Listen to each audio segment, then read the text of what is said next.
He must have, I either did something very, very right in our last conversation, or I just caught Bobby in a very vulnerable moment, and he said, "Oh, sure, I'll take the abuse yet again." I'm not sure which. I'll let Bobby just to tell me. Maybe I'm just a glutton for punishment. It could happen. We all have a little bit of that in us. Yeah. Yeah, So, but no, I have had a ball the other times I've been on, and yeah, so yeah, yeah, happy to come back and do it again. yeah. And this time you're actually part of the Twitch stream era, because I think the last time you came on, it was just before I made the transfer.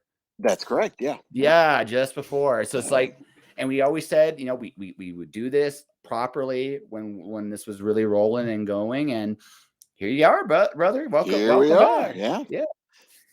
I'm finally getting that trade paperback we talked about last time next month. It's actually Very at my pull nice. list. It's actually in the pull list of my comic shop. I've just been catching up on my comics. Although I have to say, I don't get a lot of mainstream books anymore. Hmm. I'm a Kickstarter whore. I'm not going to lie. I've gone down the path of Kickstarter. You know what though? Kickstarter is a wonderful, wonderful thing. For It's a great way to, I guess, as a creator, you can kind of treat it as like pre-orders. Yes. It's a great way to find out what interest is there, as opposed to the old, before, where you had to sink a lot of money of your own money into it, put the book together, then put the book out, and then hope people bought it. Now you can kind of make it, make that transition a little easier, because you're not dumping a bunch of your own money up front. That's And right. it's so, yeah, so I always look at Kickstarter as pre-orders. No, actually, it's not a bad way of looking at it, Yeah. honestly. In a lot of ways, it's actually an official. It's like actually, that's a good way of looking at a pre-book launch, whatever it Yeah. is you choose to do. Yeah, it's How you, it's no different than like putting out the previews catalog and saying, here's what's coming out in 3 months. yeah, And you can order it, to your comic shop you want it. This way, you're just letting the people that make it know, and you're helping them pay for it, as opposed to them recouping their money. You're just helping them pay for it up front. that's right. Well, So and like, I haven't done any Kickstarters of my own, although I've had some ideas. But I do like the platform, and I know several people that have used it and so have been pretty happy with it. so, how good of a customer service dude are you, Mr. Bobby? Eh, I try to be pretty good. Yeah, if you're good at customer I like service, good customer service. Yeah. well, that's the thing. Like I've been dabbling in freelancing. It turns out, Bobby, this was a shock to me. I'm sure this will be a shock to you. My big mouth was the key to getting me money. Who knew? Absolutely. Yeah, right. My big mouth was the key. There's a thing that people say a lot about when they talk about marketing and promotion and things like that, and a word that gets thrown around a lot is branding. Mm-hmm. And a lot of people just think that, oh, branding is my book. No, that's No. part of it, but a lot of your branding is you. Yep. People will buy books because they like you, or they will hire you more than once. Yep. Like they'll hire you, and if you're good at what you do, you meet deadlines, you're not, they will hire you again. So it's just like any other job. I mean, you have to put your best brand forward, Mm-hmm. and a lot of times that is talking and convincing people that you're the right person for that job. Well, actually, like I said, it's just ironically, I'm just saying the podcast has opened doors. I now Hmm. host and produce an immigration show. I just did my first filming of believe it or not, a massage therapist show. Nice. Yeah, I became this educational like filmmaker, and I'm not quite sure how that happened exactly, Yeah. but that's what I've become.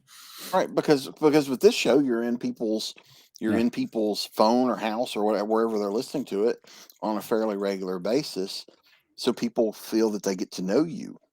And you know and that's kind of, I mean, I don't have my own show, but I'm constantly doing posts and Yeah. doing events or doing other people's shows, to where I'm out there, and part of that is so people just get to know me and my work. And you're doing the same thing, and you're doing it very well. I think you're putting your work out there and yourself out there, and it's paying off. Yeah, slowly but surely. Like I said, I'm almost at the point where freelancing is a living. It's not quite there, Hmm. but I've made it to 4 figures a month, which Nice. isn't That's not terrible. Yeah. And, and you'll learn as you go, and you'll pick up new tricks as you go. And Yes. yeah. So, Yeah, so it looks like for me, it's gonna be writing stuff mhm, and doing videos stuff. very nice. That seems to be what I'm doing. Because apparently I did not know this, is just, like, everything I do, like, some of it's just automatic now. Like, it's like you with your skill set, right? You do so many things automatically. A lot of people just getting started are like, "How the hell do you do Mhm. it?" Yeah, it's someone asked me about that once, and I was like, I got to thinking about it. I was like, if I look back on where I was 10, 15, 20 years ago, there were, whereas now I sit here and I whine and complain about how my career is not where I want it to be. But the Bobby of 10 or 15, 20 years ago would have thought that this was success. So a lot of it's where you are, and you as we improve, that success marker seems to move a little farther with us. It's like a sliding scale. It is, because we want And more, dang it. yeah, but it Yeah. but it but when people are at the beginning of that journey, they look at it and they think, wow, how do you do all that? Or people come up to me at conventions and they see the table full of books and they're like, oh my God. And I'm like, well, I didn't write them all this year. you know, Yeah, you this did, is, Bobby, don't this lie. is, this is, this is 2 years. No, Yeah. it does spread out over time. Mhm. But I've learned tricks and ways of, promoting that's I'm all self-taught. I have no, excuse me, formal education for promotion or any of this stuff. Um, had I known that back in when I was in college that writing meant owning your own business, I would have taken more business classes, I think. Yeah. But when I was in college too, writing was not something you did yourself. Print on demand was if you self-published when back because I graduated high school in 1989, went to college in 1989. At that time, if you were self-publishing, it meant you were a failure that and no one else would hire you. And this was your last resort. And that's how people looked down on you. I mean, people will look down on self-publishers. We've had that a big, shift to whereas now there's a lot of people making a decent living putting together and producing their own books. Well, it's interesting because, like, about 10 episodes ago at this point, I interviewed a pretty well-renowned freelance writer. And one of the things we've talked about is publishing in general now is a niche business. Hmm. And it doesn't matter which angle you choose to come at it, right? Publishing is, it's not like, this is going to probably maybe sound weird, but I don't necessarily have an interest in being published by the big four right now. Hmm. That's not a knock to the big four. And yes, I know my head's ginormous, ladies and gentlemen. I know it is. But what it comes down to is I'm not sure the stories I'm writing or producing are best served by them. Right. Right. Right. And that's a very smart Yeah. tactic to think because Yeah. like I said, when I started, that was your option. Yes. That was the only option, you know, and if And you uh, and wanted. and in all fairness, just real quick before you continue, and in all fairness, back then, a much bigger option than it is now in a lot of ways. True, but still, I mean, you still have Yeah. to when you're up at the bigger companies, the big four, which back then it was what the big six. I mean, Something like it's that. Yeah. shrinking, Yeah. and but there's a lot of gatekeepers between you and that publisher, those big publishers, or you and the larger comic publishers, or whatever, or you and the movie studios. There are a lot of gatekeepers you have to get through, whose goal is to turn you away. You know, so that's why such a small number of people get through the agents, the producers, the whatever. It's tough. I've tried it. I've spent many of my early career years trying to find an agent. And ever so often I get the urge to try it again. It is just so disheartening to me. It is such a just Crapshoot. soul crushing experience that the I because what I hear from them is I've been told your work is not sellable, and then I go, I have over 100 published, and I didn't do them all. Publishers bought these, but your stuff's not sellable. What that means is your stuff's not sellable for us. I can't sell your stuff. That'd be my response to them. It's like, But yeah, I mean, that's just me. I am that asshole. I really am. I just well, am. and these people too. They agents only make money when they Mhm. make you money. That's how they work. So they go with what they know. And there's other. It's not just your writing. You have to, uh, it's not just how I write or how anybody writes. It's part of it's they check how are you on social media? Are you are you Mhm. pleasant to be around? Are you spouting off this, that, and the other that's turning people away? That factors in. Do you promote your own books? Do you? Do you don't? Do you? What plan do you have out after writing it? Do you things like that? Sometimes appearance, depending on the publisher. Our audience is this, and this we're looking for people that fit this mold. And if you don't fit that mold, then for whatever Oh yeah. reason they pass on you. I mean, it's part of the business. You can't take it personally. I mean, it's hard not to. I mean, rejection I hurts. We've No, all no, been no. rejected. It hurts, but I again, saying no, that's totally like that's part mhm. of the business. Someone coming to you and saying you're not solid is a little I just think is a little disrespectful. It just I mean, Well, because honestly, you can like just from just my own personal experience with you, good sir, is you're genuinely a good dude. People get to talk to you, get to know you. I try. Yeah, I bought the book last for like I said, I got the book waiting for me, right? Well, That I'm going to slip because it just so happened you're a swell guy, and as you said time earlier, get to know you, get to like and respect you. It's like okay, I'll try something from Bobby. If I like it, I'll try something else, and if I don't, yeah, I'll say Bobby, I love you, not for and then me. I'll be no right, and Yeah, that's it, not right? for me.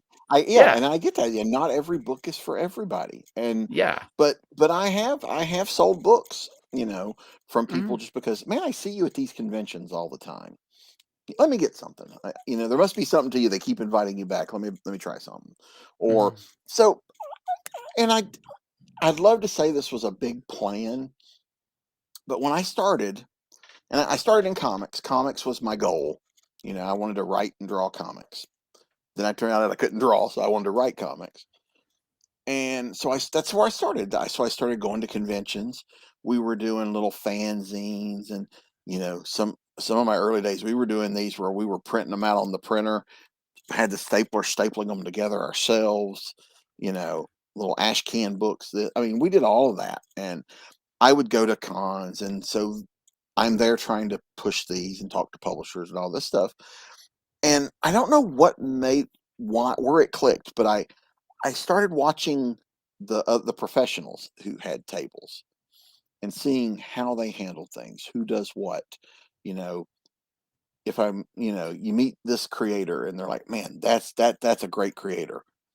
What are they doing and why? And you look at it, you see how they treat people, and you also can learn the opposite. Man, don't want to be like that guy, or mhm. so you learn a lot, and so in seeing some of these people at multiple conventions over and over again. I started to kind of study them, which I mean a little stalkery, in retrospect, but I kind of studied them, at their place at work here, and see how they do things. And you're like, you know, so I started taking the best elements of what I saw other people doing, and there were quite a number of more. There were more positive things I learned doing this than things to avoid, because most creators are genuinely swell people. Yeah. Everybody's different, has different levels of pitching and selling and all that stuff, but how you just interact with someone, is a big. And sorry, I do talk with my hands, so No, there'll be a no, lot no, of no, this. dude, that's this see, Well, here's the that's more best for the thing. audience. That's Yeah, more for yeah, the no, no, no, audience. I don't want to, no, no, no. um, This is the one of those cool things about a visual. Now that the show's visual, we can actually almost imagine what it would be like with it in person, right? mhm. I Almost do that. I do imagine. this a lot. Yeah. Okay, no, it's all good, man. But I learned, learning those skills. And I think that helped a lot. Seeing how people talk, because I was very shy growing up, so I had to teach myself how to get over that. You know, and it is a skill you can learn. It's not easy, but you can learn it. And so I taught myself how to act at Mm. conventions, to put on the professional author costume, if you want to call it that. I mean, I don't try to be phony or anything, but you go in with a professional demeanor. I've gone to cons in a pissy mood, but when you get there, you're like, okay, I got to turn that off because I'm here to work. The bad Oh mood has yeah. to get cut off now. Oh, And oh, so, I because we all have bad days, that happens. But so yeah, so that's those kind of learned experiences and getting out there, and that's part of building your brand, and people start noticing that, and they don't just notice the books, they notice you, they notice how you are with other people. uh when you do podcasts, I used to co-host a podcast years ago, and we would, the guests, you get a good guest who answers questions well, you want them back. You get you've probably had this too. You get the guests there, all the answers are one word answers. oh It's yeah. hard, you don't bring them back as much because it's not as engaging to the audience. So that's just stuff that's part of your brand that I try to work on is, how do I put just me out there? It's not just the books. I have to sell me too. That this is true. I'll tell you a fun little experience. One of my I used to be really friends. I'm not gonna mention the author's name because it doesn't that has no Mhm. bearing. So here's the thing, folks. If you ever figure this out, if I'm gonna tell a bad experience about an author, I very rarely name them. Right? They have to do something really, really special to get named if they do something really bad. But I remember like there was this like local book fair. Now, in all fairness, the organizers did not advertise it very well. In the age of the internet and not using a Facebook group, at the very least, to mention that your event is out there, probably not a good way to advertise. I'm just saying. So, in all fairness, they did not. They did not, and I was very, very blunt. But I went out. We went there, and I got to watch this author friend who started just, he has a pretty decent sales pitch and he's in a good place. It's fun. But because no one was there, that good place became a very surly place. Mhm. And he got pushier and pushier and pushier. And I watched that and I was like, so here's the problem. Being pushy to a point is okay.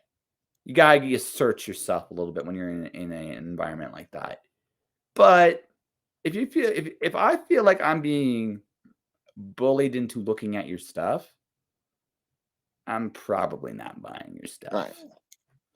Right. And right? I've seen people that, yeah, I've seen many and varied sales techniques. Yes, and some of them you just look at. So the worst one wasn't him, but that was number two. Number one, Phoenix Comic Con. I still remember. I will never forget this for the rest of my life. Coolest table, like coolest aisle ever. Like Jake the Snake Roberts was promoting a movie down the hall. We had like the first day I was there, the guys to the left of me, they worked for the Phoenix Suns. So they were going off on the second day to do their job because it was their last day, but they're gonna get their buddy who did comics to go in there, sell his stuff for one day. That's cool, right? They came in, they were nice guys. I mean, they're pretty outgoing, personable. They had a 3D printer, also a great marketing plan. I'll get to that at the very end. And then the guys beside me, they were selling one particular artist's prints, and they're really good salespeople, and they're very good. And there's just me just being chill, like you get me. I'm pretty chill. Like I'm just a pretty chill dude, no matter what. I went to Phoenix to have some fun. I had some fun. I try to you sell what you can, but I realize I'm not as established as the guys to the right of me. They were really busy, and they did the one favor I asked, and we got along great, which was when they got so busy, could you just move your crowd over to your table so that not to block out mine? They were actually it's like, that's it. It's like, that's all I care about. Oh, Mhm. okay, no problem. So when they noticed, they would just quietly just funnel people over just a little bit so that people could see my table. It's not an unreasonable request, right? Right. So, but the guy on the right, the guy on the left, one that's doing the comics, he literally said nothing to anybody. And to the point that the guys on my right were looking at him. It's like, what's he doing? I'm looking at him. It's like, what are you doing? Like an aisle this cool with this many lively people. Hey, Hey, Anita. Anita, Bobby, Anita. Yes, I know Yeah. Anita. Yeah. Um,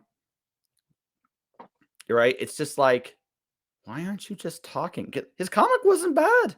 I'm like, Mhm. solid. Didn't want to talk to Yeah. anybody. The guys that own Yeah, that ca it happens. I mean, like, go for it. Just finish. Just oh, I'm sorry. I was gonna say it happens. I mean, I've seen guys that are great salespeople, and I've seen some that are not, and I've seen shy and reserved, and I've seen some that are very pushy, and yeah, Mhm. S s just, yeah, everybody has their different way of doing it, I guess. yes. So here's my favorite thing. So the some guys come back and watch him, and they're like, "What?" And they just quietly took themselves. Like, "What are you doing?" Right? Just say something to people. He just wouldn't do it. So next day they come back. They had this. This was back when 3D printers were still a novelty. So they had a 3D printer. They brought a very, very pretty blonde woman that wore like again, great marketing tool. Very pretty blonde woman, marketing tool, carrying a gun. You know, had one of those shirts that would just occasionally roll up as time goes on. So, like, needless to say, at some points it was distracting. I'm not gonna lie, but it was like they knew how to market, right? So, and it was like, again, so I know this. So I'm like, what do I have going for me? Obnoxious big mouth. That's what I have going for me. Yeah, So I use yeah, it. because So getting people to the table is certainly a big, if you're behind the table, getting people to stop, because a lot of people don't. A lot of yeah. people, again, they know you're going to try to sell them something. And a lot of people just, but when people do stop, one of the things I learned pretty early on is you've got this great icebreaker. You don't have to hunt for one. The Mhm. icebreaker is the table. Mhm. They walked up to that table knowing what it is. So Yes. that's an opening, and you're at an event where you obviously both like something that's at the event, and so yeah, that's your nice little icebreaker. And so Mhm. from there, you can building up talking to people has become a lot easier. And I'm not a hard salesperson. I don't huckster. It's hey, here's the stuff. I'll tell you about any of them you're interested in. Let the books sell themselves. No, I get that. And be friendly, but don't be pushy. I just don't do that well. So I don't. Um, I also stopped worrying about, this is going to sound stupid, but from a business side, it's kind of dumb. But I also stopped worrying about setting, I've got to sell this many books at a con. Mhm. I used to go into cons in the early days going, okay, for this con to be successful, I've got to sell X number of books or X number of dollars. And until I got to that number, I Right. was frustrated, and I was, and I Mhm. realized I'm putting out the wrong vibes to people. And finally, I realized that, okay, you know what? This is part of my marketing. If I sell them, great. If I don't, people are still going out of here with cards. They might buy them their next paycheck, all that stuff. And I started enjoying the experience more, which oddly enough meant I sold more because I was more approachable, Mhm. because I wasn't putting out that you've got to buy something. So S yeah. so this was my big thought. This right? And see, we all think though when we think of selling stuff, we think of the word sales, which is a natural thing to think Hmm. about, right? The counterintuitive approach, though, and this is the one that actually is really about sales, it's about building relationships, right? Hmm. If I make a good impression on somebody, even if they don't buy my stuff right then, right there, at some point they will, And right? I At said, some point, like I said, people, y- yeah, yeah, people go home with a card yeah, or a postcard or a business card, and sometimes they get their next paycheck and go, oh yeah, oh yeah, I wanted to buy this guy's book. And so you'll sell books, not mhm, at the con, but the con was the catapult that sold the yeah, book. So yeah, it's all. yeah. It's all like I said. I know it's as funny as it sounds. At the end of the day, it's about human relationships, and Hmm. if you establish good relationships with people, you'll develop a fan following. And next thing you know, one day Bobby Nash will wake up and they'll say, get a phone call. It's like, dude, you're so popular. And they'll look at you. It's like, so what do you want to make into a movie, video game, something obnoxious? And the next thing you know, Bobby, and then at that point, Bobby will call me and go, I don't know why you willed that into existence like that, but thank you very much. Right. Yeah. Yeah, it's you're right, but it's all about getting to know people, getting your name out there, getting your reputation. You're building your reputation. Every Mm-hmm. book, every interview, every whatever, it's part of your reputation. And publishers or producers or whoever will hire you more than once if they're easy to work with or you're dependable. You know, we all miss deadlines. It happens, but I mean, you don't, if I know I'm going to miss a deadline or I know something comes up, I contact the publisher and let them know up front, got a problem. Can we, what can we do? As opposed to some people who just ignore them until they can get caught up. So there's different ways, publishers, I've been hired for publishers, and they go, you don't have to pitch, you're in. I'm like, okay. I'm like, why? Because I know you'll promote the book. Okay. Because not Yeah, everybody no. does. Yeah. Well, that's the thing, right? You're supposed to. Well, again, I like in the perfect world we believe in promoting everything you're doing because you should be excited about everything you're doing. It's not Mhm. always the case, but I I don't mean, make enough money to do things just for the money. So yes. so there's got to be something in there that excites me because I have taken on projects in the past, where I wasn't as excited, or I was excited when I said I would do it and wasn't as excited later, when I come time to actually do it. But I don't take on any project that doesn't interest me. It just, Mm. because I've been offered a few things that I've just had to go, it's not for me. Because I don't want to be miserable doing it. And if I'm miserable doing it, it's not going to be my best work. And you don't want to put your not best work out there. And that's not fair to the publisher that's hiring you. So yeah. So when I learned how to say no, that was a big eye opener for me. Oh, Because when you're first starting out, oh my God, people want to hire me. People want me to write for their thing. Can't say no. They'll stop asking.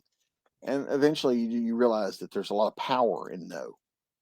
And plus it allows me to work on things that excite me as opposed to some of the things that don't. So well, I kind of look at it like this. You, no is like that eureka moment when you say no. It's like, oh my God, I could say no. I don't have to cooperate with anything or anybody. That mhm. is a lot of power. And if I am going to cooperate with you, what's my incentive to do so? Right. And not everybody can answer that question in a good way. Like sometimes it's exciting, but it's also sometimes like, hey, look, I need to get paid. Just the Yeah, way it I is. mean, Yeah. and sometimes with I do some tie-in work, so I do things for publishers that it's pre-existing characters, not characters I created. Yep. Oh yeah. And those can be a lot of fun, especially if it's a character you're familiar with or you're a fan of.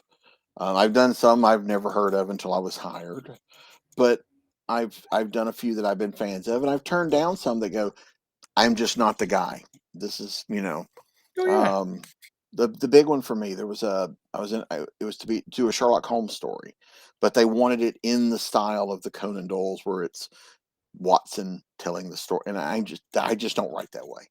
So it was like I'm not the guy, and I don't regret turning it down because I didn't want to be the one guy in there forever, because that was my fear, was that would be the one story everybody singles out and goes, okay, this is a great book except for this one, you know, because it wasn't for me. It's not what I do well. So I knew it was not right for me.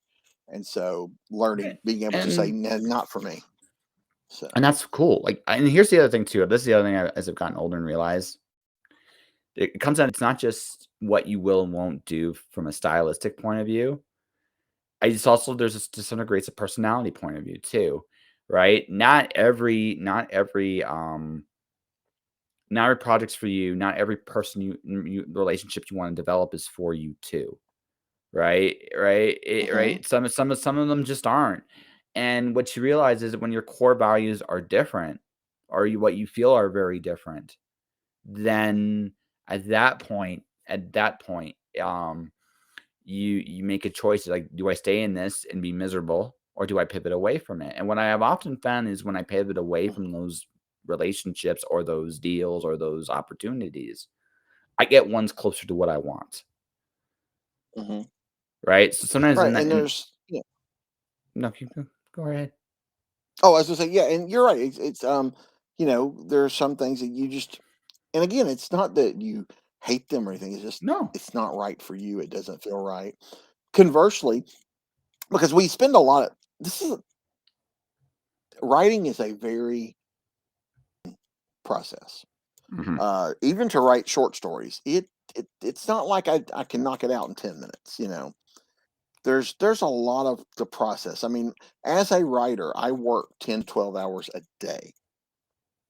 You know, Hmm. that's an average 6, 7 days a week. 10 to 12 hours a day. I am here doing something, and so it's a lot of time and effort. And so when you're going to put that much time and energy into something, you want it to be something that you want to do. You want it to be something that's going to be good for you, either career wise or pride wise or whatever, or so it's not always about the money. Sometimes that means taking paying gigs.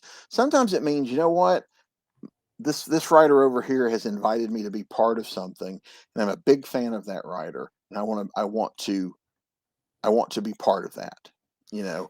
Or I'm doing one now. I can't say what it is yet, but I am doing a short story for an anthology. Anthologies do not make people rich, No. because think about it, 10, 12 writers, artist, editor, publisher, and all, but every dollar gets split between all those people. And it's a tie-in thing, so even the people that own the character are, get a cut. So there's not a lot of money there, but the character was so cool, and it's a character I'm a fan of, that it was like, absolutely, I'll do this. You know, for me, this is fun. And so it's one where it's not about the money, it's more about the I can say I wrote this Yeah. guy. There, I got comic wise, I got two.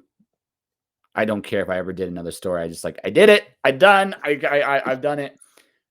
I want to do a Green Lantern story at some point. I just want to do a Nice. good Green Lantern story. Doesn't have to be big published. Doesn't have to be any of those things. I don't care. It can be core members in the edge of the universe at a bar. I don't give a rat's ass. It's Green Lantern. I would just jump at it. It's like, would you leave? It's like, yeah, I'd come in, do my thing, I'd bail because it wouldn't be that like, but it would be awesome. Yeah. As Anita says, I've done Hmm. some of these stories, wandering for the team. Yeah, absolutely. Right. And Yeah. sometimes Yeah. I'll I do mean, it. because sometimes it's just, yeah, because it can be fun. It's like, ooh, this is a character I love, or this is the theme I love, or Mm, you know what, I'm a big fan of the editor or the publisher, or I've yeah. always wanted to work with these people. Yeah. Like, Sometimes that's, well, yeah. I finally got a chance to do something with Tommy, and it was like, God, that was cool. I mean, I don't know if it'll ever see the light of day, but I Hmm. actually was like, hey, if someone I've always wanted to work with, and I got that chance, and I wrote something, and it'd be interesting to see what I'm writing now. My next book. So you're talking about drawing. I'm drawing my next book, Bobby. I'm scared. Nice. Yeah. Yeah, but sometimes it's good to challenge yourself. Yeah. I did Absolutely. I wrote I wrote a fan film for some guys I met at a con, just to see if I could do it. There's no Hmm. money in that, but I've always wanted to try my hand at a screenplay. And I can't write stuff just for the heck of it. I have to have a reason Hmm. to write whatever I'm writing. And so, it's hard to set aside deadlines to write something just for the heck of it. But even though I'm doing it for these guys, I know they'll film it, I can do that. And so it was really cool just to say, "Hey, look, I did it, and I was able to do it." And that. So sometimes it's things like that. It's just I've always wanted to try my hand at this. You know, Yeah, I gotta I've get always wanted that. to write a Western. Sure, I'll do that short story. Or I've always wanted to try something outside my comfort zone. So yeah, so there's a lot of times you do that, and so not everything we do is for the money. It's a lot of times it's for the fun of it, or for the what might it lead to. And I mean, it's also just I think what and one of the most important other big epiphanies I had is what kind of writer am I? And that might sound like a really strange question of a way to put that, but it's like, what do I like to do in my stories? Like, if I was reading my stuff, what would I get out of this? I Mhm. like pleasantly surprising people, big imagination stuff, get deeper than people expect, be absurd in ways people don't expect at the same time. So it's just kind of one of those, but that's me, and everything I do kind of fits that mold. So Mhm. what I've accepted is this. That means though that my stuff will stand out, which is a good thing, but it also can be a bad thing. It's like this doesn't fit anywhere. Right. Right. And that's the thing, right? It doesn't fit. But if it was like how you just saying like you just keep swinging at the bat, eventually you hit a single, double, triple, home run, grand slam, whatever. Because my stuff's so different, it's probably going to be a home run or a grand slam if I get that solid swing of the bat because nobody else will do it. It's like, holy crap, this is really good. It's like, yeah, no one else Hmm. has done it. Yeah, you know, Hmm. and you know, that's Yeah, just because that. we have our own styles and our own. I write very action heavy. I love good action in stories. It's very rare that you're going to find a story that's nothing but people talking for the entire story. Something, there's going to be some good action in it for me. I enjoy that. And I write in a very straightforward style. I'm not fancy. I'm not, um, I'm not overly flowery. Um, you know, I I write in a very straightforward manner, and hopefully, thankfully, readers have liked what I've written, for the most part. Publishers seem to like what I write. So, yeah, so with a lot of it's just what story do I want to tell, you know, and what publisher is giving me the opportunity to tell those. In some cases, I do them myself because I want to do something this way. When I started the snow books, I sold those first to a publisher that was just going to do ebook novellas. And then when that publisher went under and I got my rights back, none of the other publishers around at the time were doing novellas. Novellas were not a series thing. You needed a 60,000 word book. That was Mhm. kind of the norm at the time. So in here I had these 30,000 word novellas, and I was like, well, I could put two together in one book, but then I feel like I'm cheating the audience. And I really liked the format because I had built the series around this 30,000 word format. So the decision to do it myself was I want to tell this story this way. And, I was a little bit ahead of the curve because now a lot of publishers are doing novellas, in paper and straight, and a lot of that has changed because of paper cost. Certainly paper cost has gone up. That's Um, part of it. yeah. That's part of Well, it. But and for me, it was a decision too, a business decision of, if I put out a 30,000 word novella, I can sell those cheaper, you know. Whereas if I put out a 60,000 word, I'm selling it for 16, 17, $18. I can sell these things for $8 or $9. People who have never heard of me might be more willing to spend $8 or $9 on a paperback, or $2 on $2.99 on a ebook. So from a business decision, that was there. And then, for the people that didn't want novellas, I collect three of them into a full length novel size book. So from a business standpoint, I'm trying to put these books out there in as many different formats as possible to attract the readers. Um, like using the snow books, for example. well, yeah, The there's the novellas. The novellas are first. Actually, I have visual aids. Look, I do a paperback and an ebook and an audiobook of the novella that you can get for a fairly low price. Every 3 of these gets turned into one of these. It's a larger size. Oh, sorry, I can't do this. It's a larger size, and and again, we collect the ebook with all 3 of it in it. We do an audio with all 3 in it. That's there. We put out a hardback when we can. We do, so it's trying to get it into as many different ways.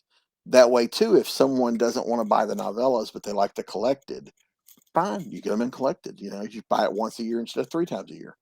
It's I'm trying to get it from just a business standpoint in as many ways how the readers want it.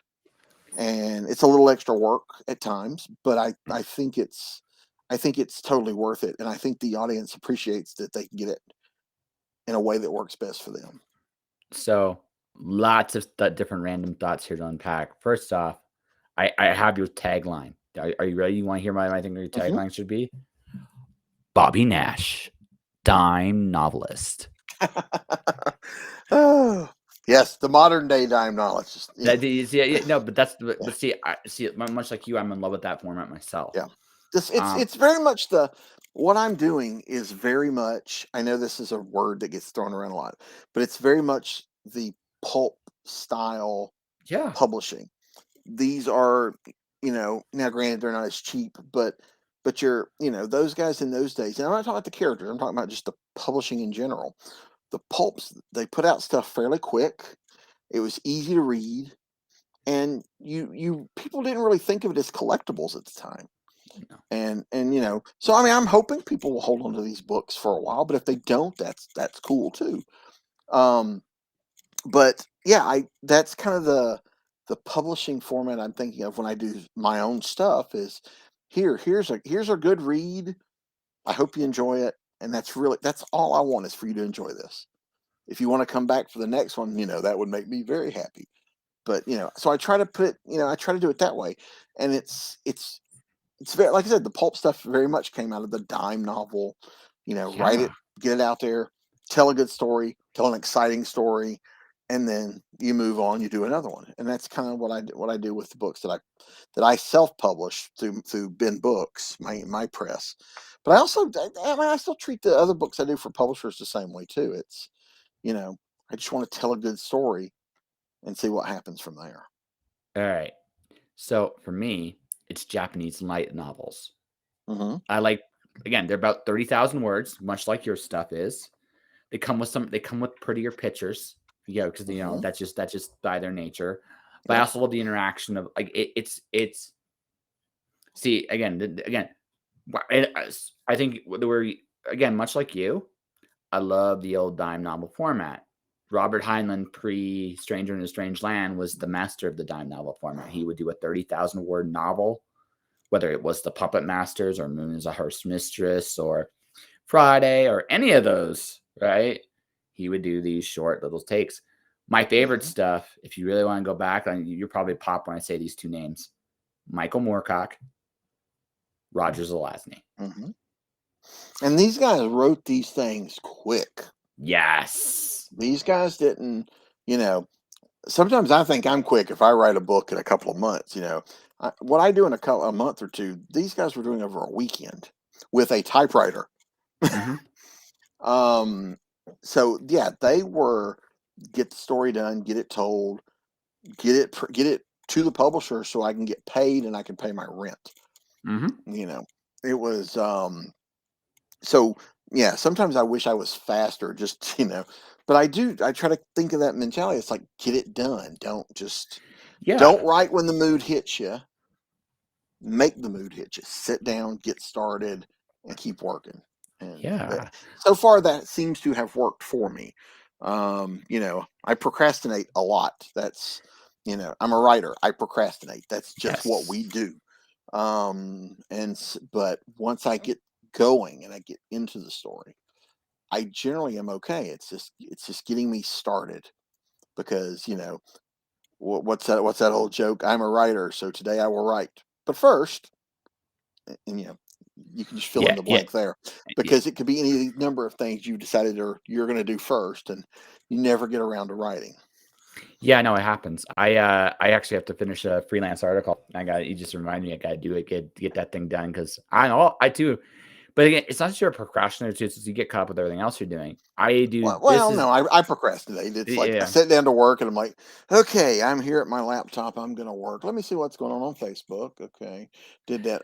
Twitter. So I checked social media. Okay, let me go over here and do some work. Great, great. Oh, I'm going to play one game of solitary first, and then yeah, so that's so for me. so for me, it's the YouTube rabbit hole.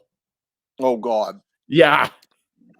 the best thing that happened to me to I used to get on YouTube and find music to listen to. Like I would find Yeah, because yeah, there's yeah. whole albums that you can click and listen. But between them, you end up going back and looking. The best thing that helped me is we got it Sirius XM, and so I can listen to it on my laptop, and I can just pick a channel.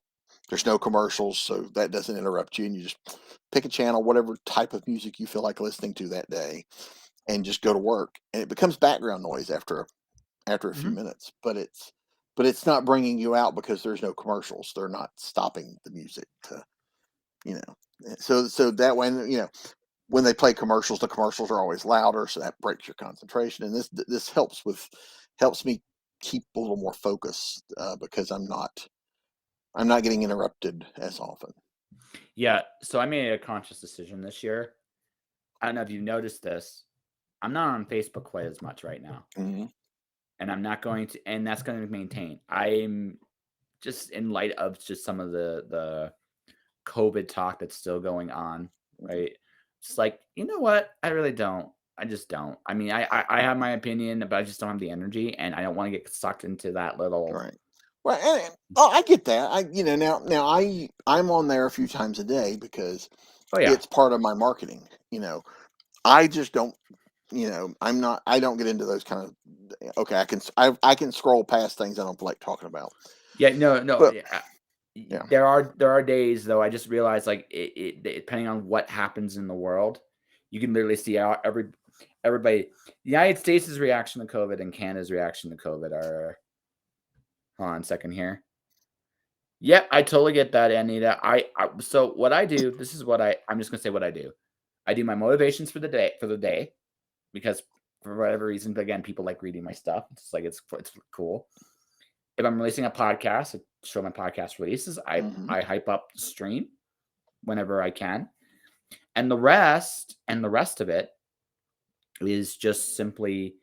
And again, I do market my last release. I'm marketing that still, but again, if you notice this, all of this stuff, nothing personal there Hmm. because there's just no point, I think, at this Yeah. moment in Well, time. yeah, I don't post, a lot of personal stuff. I mean, there's little things like, Mhm. just, stuff that's not like, big secrets or anything. Like my dad and I like to take, road trips every so often just to get him out of the house. And I'll talk about that. And I don't do it while we're gone. I wait till I'm home so Yeah, oh, absolutely, yeah. people don't go, oh, he's not home. But not that there's anything here worth taking, but um, but Something tells me if you came into your house and all those posters and stuff are gone, you'd be a little peeved. probably. And Yeah, having been robbed before, it's but it's yeah. So, but I do some stuff like that to kind of break up. It's not just me talking about my stuff. I also do things like book reviews. If I read a book and I review it, I put that on social media or Twitter. I get on the writing conversations on Twitter a lot. There's a lot of people that get on there and ask writing questions or have these writing discussions, and I get in the middle of those. And ooh, excuse me, and I'm on writing groups on Facebook, but there's not a lot of conversation in most of them. mhm. So I find more conversation back and forth on Twitter about talking about the process of writing and what do you do and all that kind of stuff. But so I try to break it all up so it's everything I do is not a book post, but I talk about movies I watched or I love this TV show or I read this great book or promoting this podcast. I posted a couple times today that we're Yeah, yeah, liked and which all, which I appreciate. Thank you very and then much. I'll do it after. Hey, had a great time on the show. So there's stuff like that you do to kind of just keep your stuff out there and keep it fresh. And But again, it's just like with everything else. We all have to do what's comfortable for us. Hmm. You know, I enjoy social media, so I get on there more than I probably should. But again, I enjoy it. I don't feel like it's a chore. I'm not.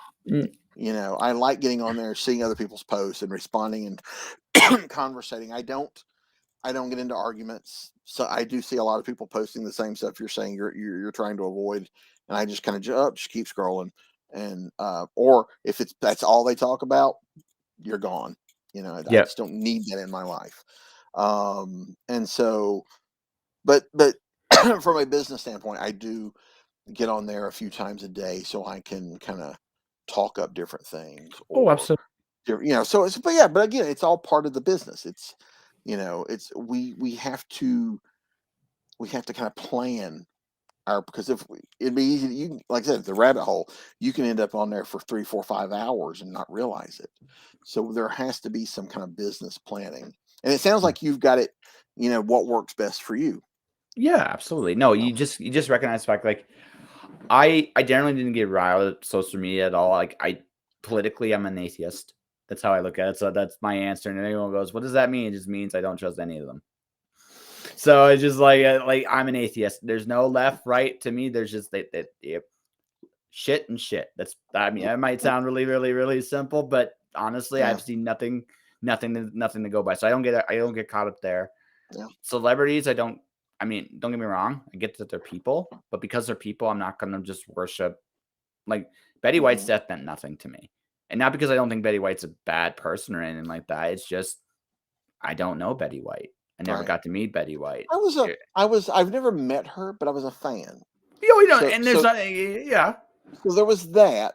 But now, but so it was like, oh, sorry to hear she passed away. It was one post, but yeah, there are, like in the comic realm, it was George Perez announced recently that he is yeah. I know. battling cancer and is not expected to be with us much longer.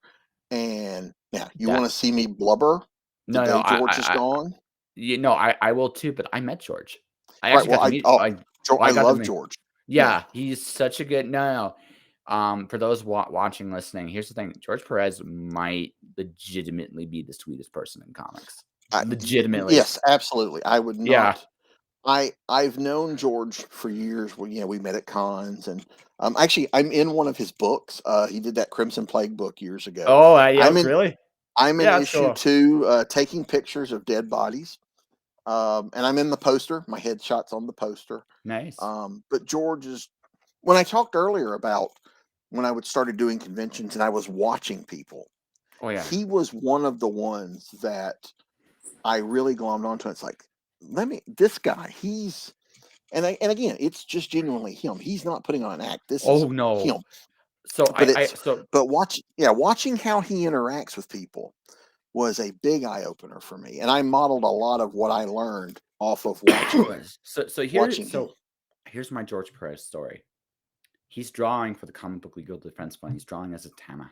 And I'm coming up to Mhm. interview him because this is for a website.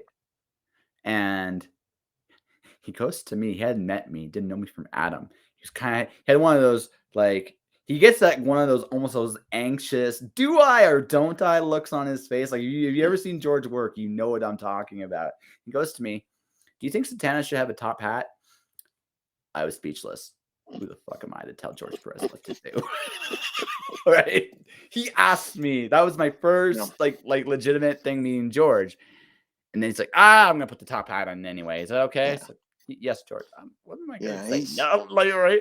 He So is, yeah, he is yeah, genuinely one of the best. Yeah. yeah. It's just like that was my. And then we interviewed. He's one of the sweetest. So, and again, he got the same look when I asked him this question. Who was your favorite character to work on? And he's just got same thing that up. He gets that like it is almost amusing that he gets this look. He gets like that apoplectic. I can't choose. That was his answer. I just can't choose. I love doing all. And the thing is, even and this is the last nice thing I'm gonna say. George Perez's last book was Sirens for Boom Books, way back a few years back. Mhm. I didn't care. It was like like George Perez had earned the right, but by the time he was there, it's like, dude, you can come out with a book once a year. no one would care. Mhm. It's your George Perez. Like that's you've earned that right to do it at your own pace, at your own time. Yeah. And Sirens was a fun book. Even though, like, Yeah. was it the best thing he did? No, Probably but I not. mean, But but he had fun, and that's yeah, it's and I was he was one of the when I first started getting into comics, he was one of the first artists that I started to recognize, like the mhm. style. You go, ooh, I like this person's art. Let me follow them. Let me pick up books because they're in it. And there are a few like that. And over the years of working in comics and all this, I've been very fortunate to get to meet some of these Mhm. comic book heroes that I grew up reading and loving these books. And that, for me, George and Marv Wolfman, with New Teen Titans, Oh, yeah. man, I was a teenager when that came out. And, That book Teen Titans, it was an eye opener for me as a fan, yeah. of how they're treating these characters, and became a watershed book. And I've been very fortunate over the years to get to know both of those guys and to be able to tell them, this meant a lot to me. Like, their Crisis book is still the best Crisis. It's Hmm. still the best version of that's ever been done. Yeah. And although I will say it's a toss-up with me with Perez. It's that Teen Titans book you mentioned, or the Avengers run he had with Kurt Busiek. That's also fantastic. I also absolutely adore his Wonder Woman run. His Wonder Woman one is so understatedly good. Yep. Like Wonder Woman is such a hard character to do. If she's done well, her books is great. Mhm. If she's treated like a second thought of her book, that's like, oh my Well, I think the gosh. smartest thing they did with that book, they didn't treat her like a superhero. Yes. She's not a superhero. She does sometimes do superheroic things, but that's not Spider-Man is a superhero all the time, you know. Yes. That's what he does. Essentially. Essentially. But she had other things, that was not her main focus. I think that's where people sometimes falter with the Fantastic Four. Excuse me, the Fantastic Four are not superheroes. No. They are explorers and scientists and adventurers who And sometimes do superheroic things, but they're not Batman. They're not going out and scouring the rooftops looking for crime to stop. the thing about the Fantastic Four, the other key thing about the Fantastic Four that isn't always there, they're a family. They are Hmm. not buddies. They are a family. Yep. Ben Grimm is the curmudgeonly uncle. Also, ultimately, I love it when Thing is written as the understated genius. People forget how Hmm. smart the Thing is. He's Right, really because smart. He's yes, really because smart. yes, there are so many that tend to want to write him as the buffoon because Mhm. of how he looks. And he sometimes acts the buffoon. But you have Yeah. to realize too, before he became this Rocky monster, Ben Grimm was an Air Force test pilot, who was an engineer who knew how to work on test, planes, and was training to be a NASA astronaut. They don't just let any old idiot do that. So, like, and I think one of my favorite examples of how smart Ben Grimm was when the first Silver Surfer relaunch happened in the late '80s. He's trapped on Earth. I can't get out. And it was Ben Grimm that figured out how to escape. Mhm. So, did you like try not going with your board? He goes, "What do you mean?"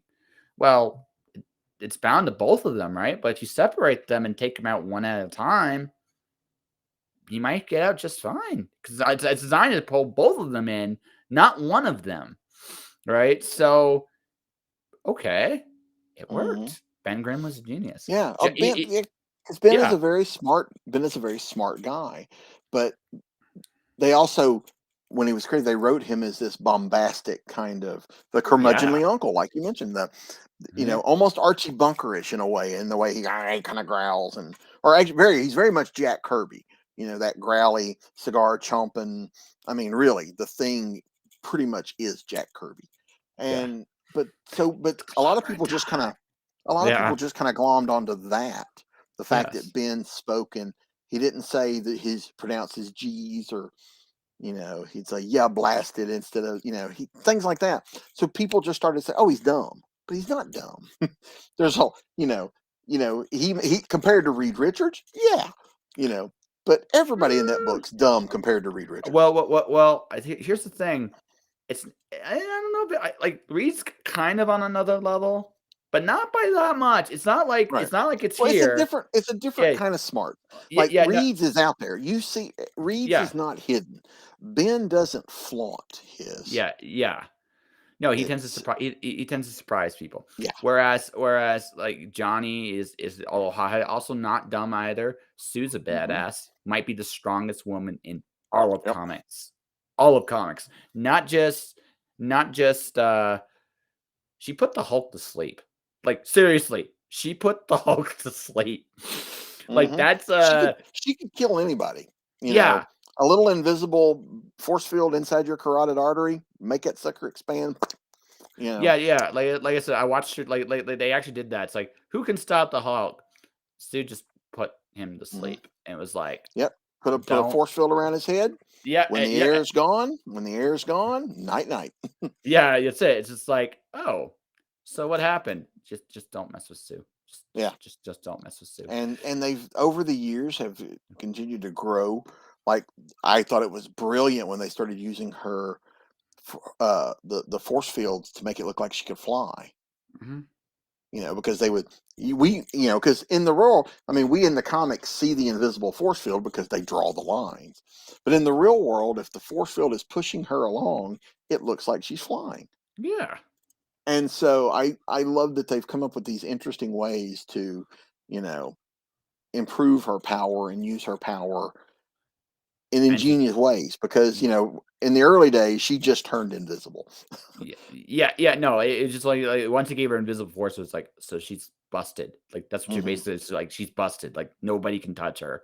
Yeah. Just like it's like who can beat her? Right. There's a story where Galactus, one of Galactus's former heralds, takes the island of Manhattan and lifts it into the atmosphere to where we come out of Earth's atmosphere and like buildings start like imploding because there's no, you know, there's in the vacuum. And Sue puts a force field around the entire city of Manhattan, around the entire island of Manhattan to keep everybody breathing. That's pretty damn powerful. Yeah. No, like I said, no. The Fantastic Four is a family of explorers and Mhm. adventurers that are all amazing in their own ways, and Yep. that's what makes the Fantastic Four interesting. Like they're much more interesting in their own little corner of the universe than they Mhm. are actually in the main Yeah. universe. They're That's they're they're yeah, they're more interesting, I think, to me when they're out exploring the negative zone or out yeah. looking for something. They found a hidden land or that kind of stuff. As they are, it's like, Mhm. ooh, the wrecking crew is robbing a bank. Let's go stop. You know they can do that, but That's it's not as interesting. it's beneath their pay grade. Like honestly, it is. It's much more interesting. Now, Mhm. I will say they had one of the most iconic villains of all time in Doctor Doom.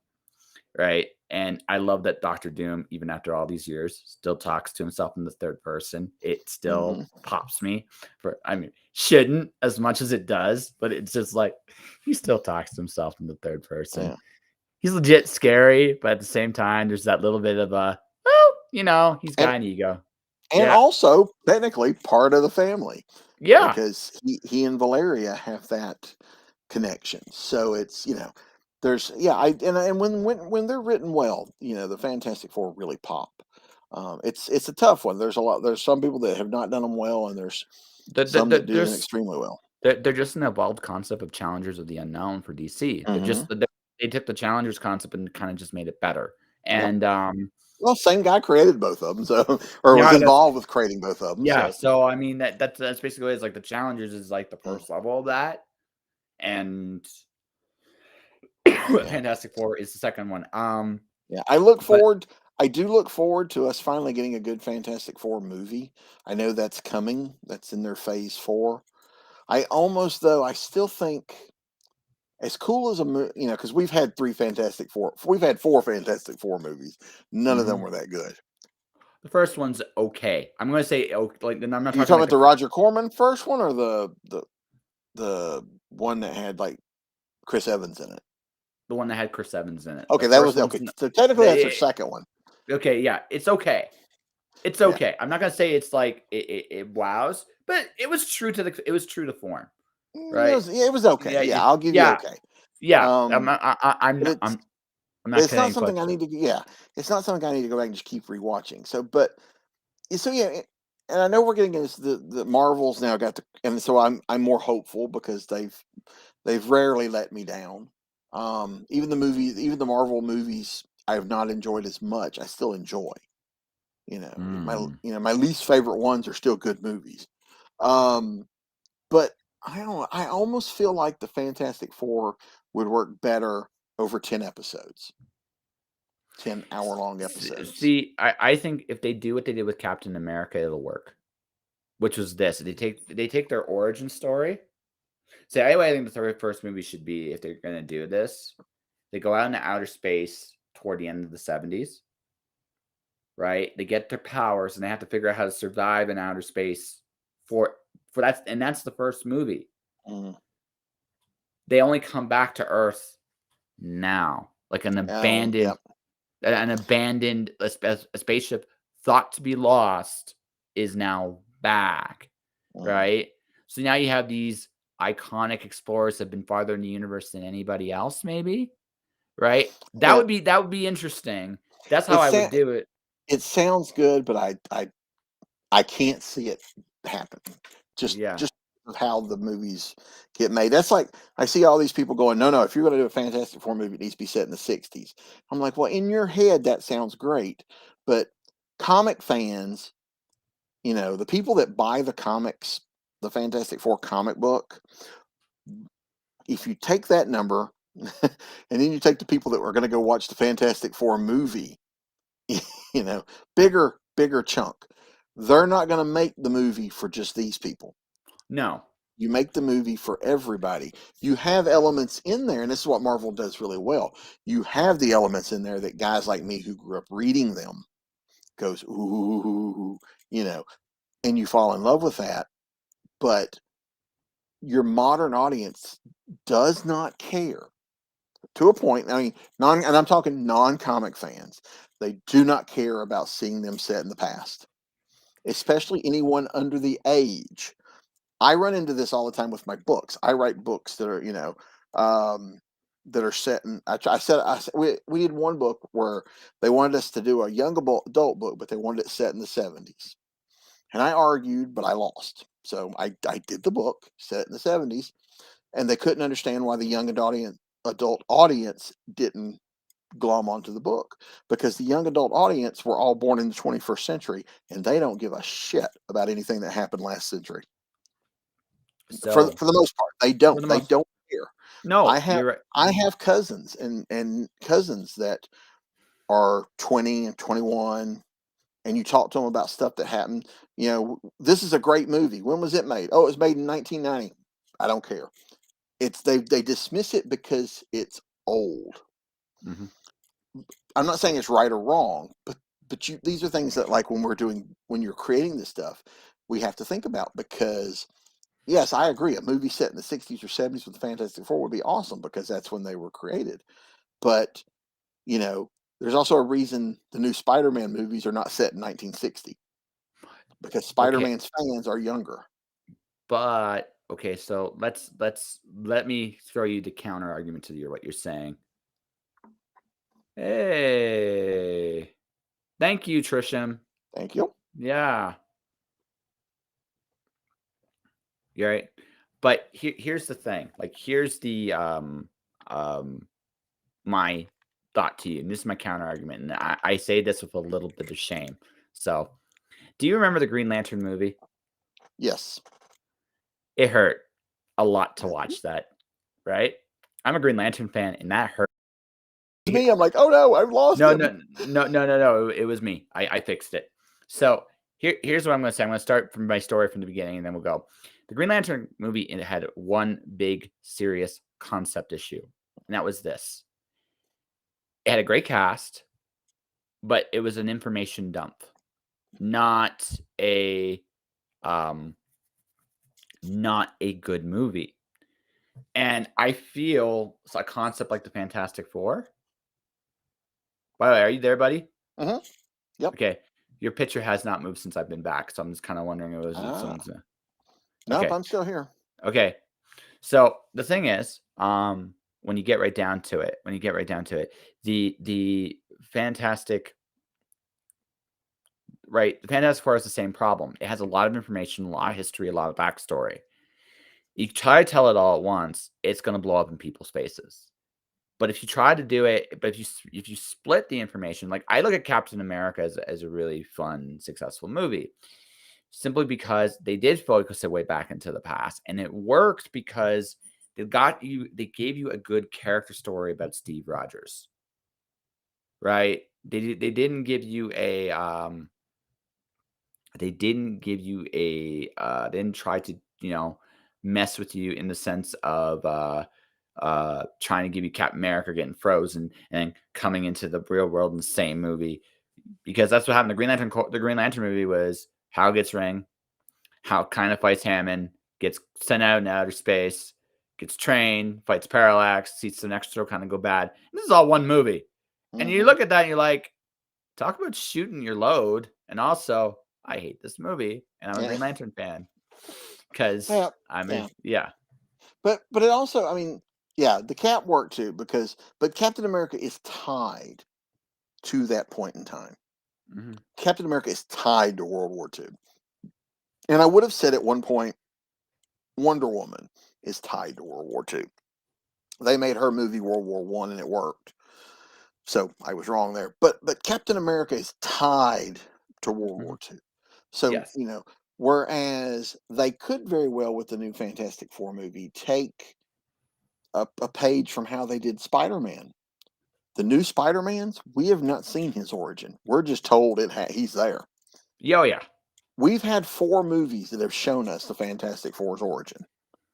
It may be just one of those things where we get them and they're there, Yeah. I and mean, it kind of does, but I do think the origin's important for especially like Thing, right? sure, but you can that doesn't mean we have to have because we've had 4 movies showing us that already. Yeah, You but no, don't you don't but necessarily have to do a whole movie about their origin. no, no, you I don't. so because But like I said, like, the new Spider-Man movies, all we know is he got bit by a spider and he's out Spider-Maning. We didn't see like there's no Uncle Ben in the new ones. no, None of that stuff is there. If it happened, great. They've never talked about it.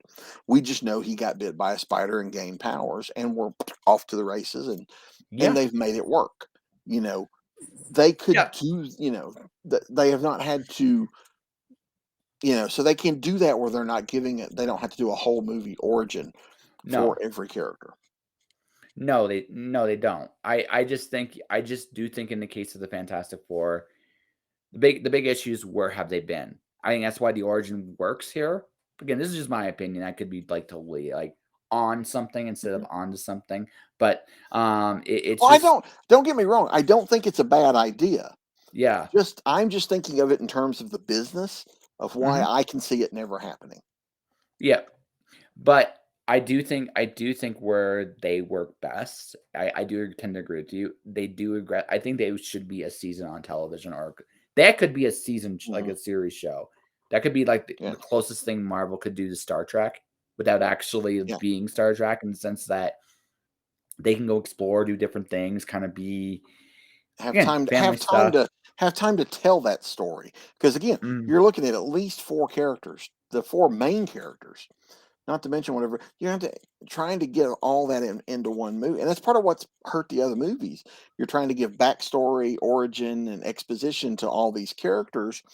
Half your movie's gone.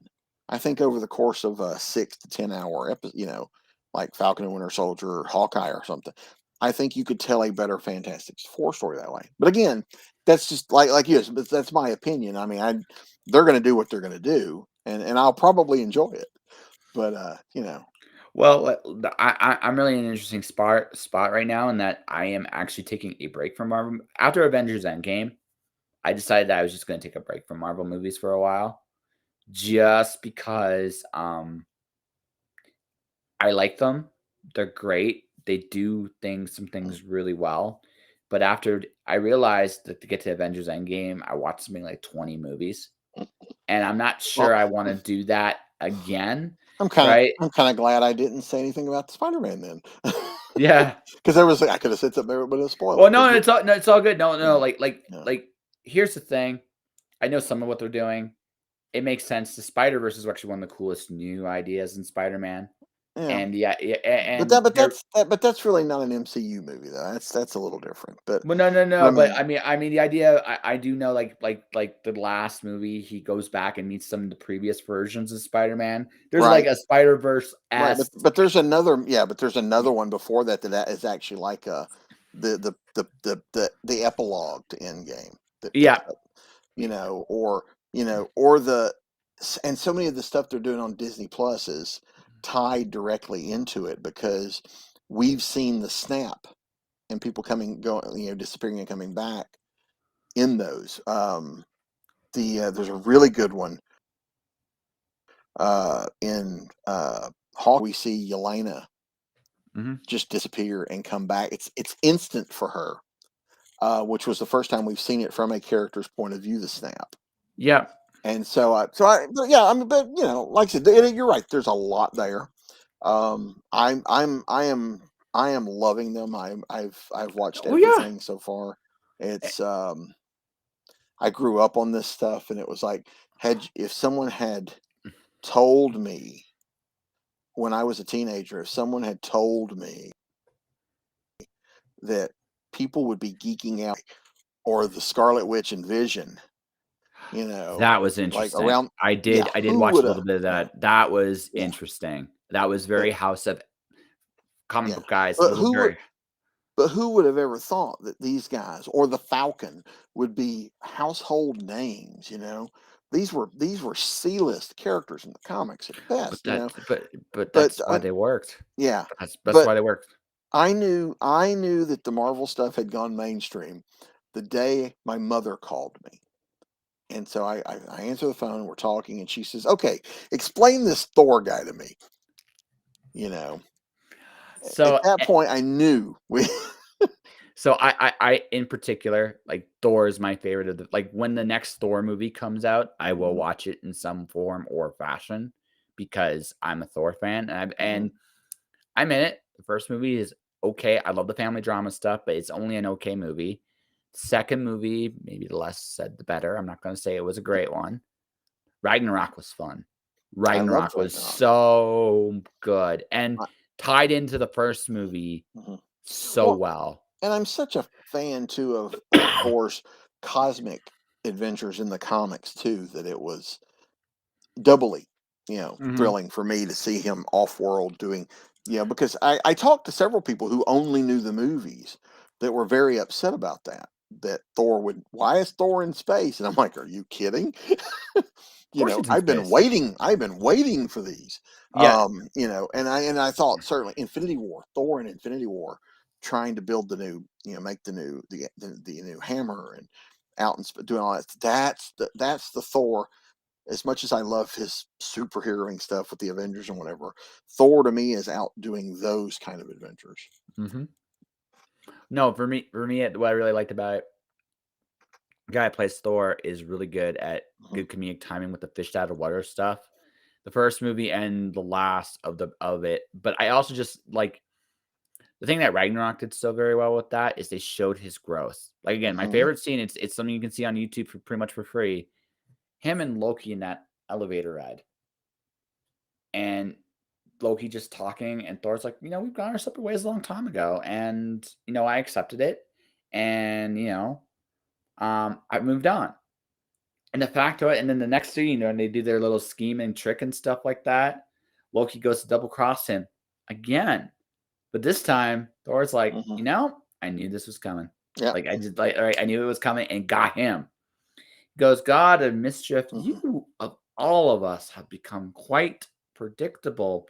Yeah. And this is the Bobby. Then I thought this perfectly encapsulated who Thor became because look at his But brother's like, but also at the end of that movie, there's a nice capstone to all of that, to where yeah, they're talking at the end of the movie, and yeah, he's done all this stuff to Thor, and Thor says, I still love you.